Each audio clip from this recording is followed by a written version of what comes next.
Nekateri svoje znanje, čas in ustvarjalnost posvečajo prav posebnim podvigom.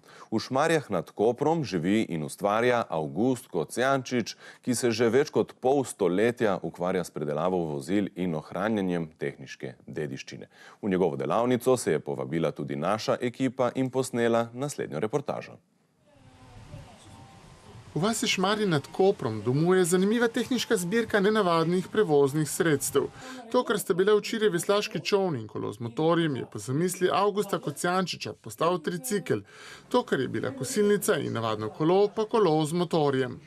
Zdaj, pogledajte, to je polni bicikel in Kawasaki je motor. Zdaj pa, ne vem, lahko damo polni Kawasaki. To je unikat, ne? Unikat in sem se to zmislil in nisem dal miru, dokler nisem to štimo, da funkcionira.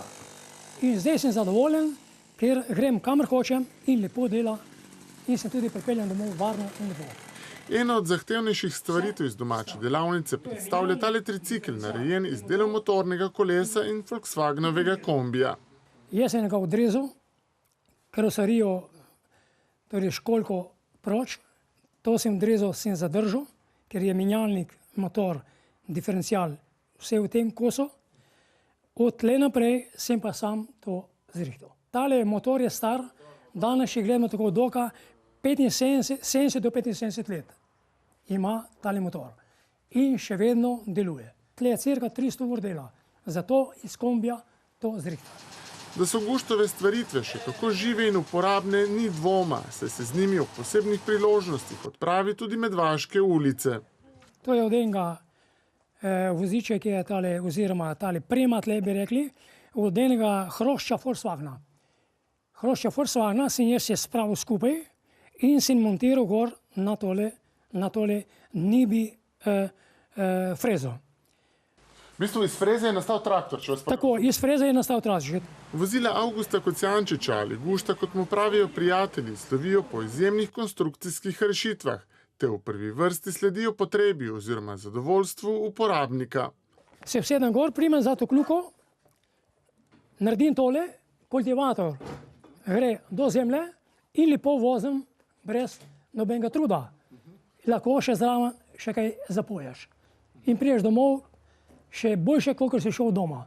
Vsako stvaritev je Gušto kot dolgoletni mizar pozorno vkomponiral tudi les. Za vsak izdelek pa je v prvi vrsti ključna kombinacija ljubezni in trme. Že od majhnega mi se dopade, vedno vozila, bicikli in te stvari, se mi zmeraj, torej rad sem to imel. In to mi nese, mi daje eno voljo, ki še danes je nisem izgubil. Ker sem si zamislil, sem tudi naredil, nisem popustil, dokler ni bilo končano. Pa ne glede, koliko ur sem porabil. Za mene je to eno igranje. S tem jaz živim. Na Avgustovo delo so ponosni tudi vaščani in poznavalci tehniške dediščine. On ima toliko idej, če bi on danes imel, bi rekel, tista leta, kot se jih človek, recimo najbolj si želi 20 do 30 let, on bi bil sigurno nekje kakšen konstruktor. Ker on vidi ideje in si jo zna nekje ali pa jo opazi, jo preslika v možganih in jo potem da v memorijo in doma potem na nekaj, ki sploh ne pričakuješ, jo nekam tisto pripasa in potem so ti izdelki. Gušto se danes pri 78 letih še živo spominja dneva, ko ga je zavedno zastrupil vonj po bencinu. 54 leta sem šparil nekaj denarja za kupiti plašč, ki je bila zima. Je bila bolj vešpa važna kot plašč, sem rekel, mene mraz mi ni, jaz kapim vešpo. In sem bil celo zimo brez kapota, brez plašča. Ma vešpa mene se grela. To zimo bo Gušta grel več desetletij stari Suzukijev džip, ki čaka na predelavo. Iz njega bo nastalo nič več ali bolje rečeno nič manj kot tole moderno vozilo. Mojstru Avgustu seveda želimo še veliko zanimivih idej, predvsem pa zdravja, da bo te lahko tudi uresničil.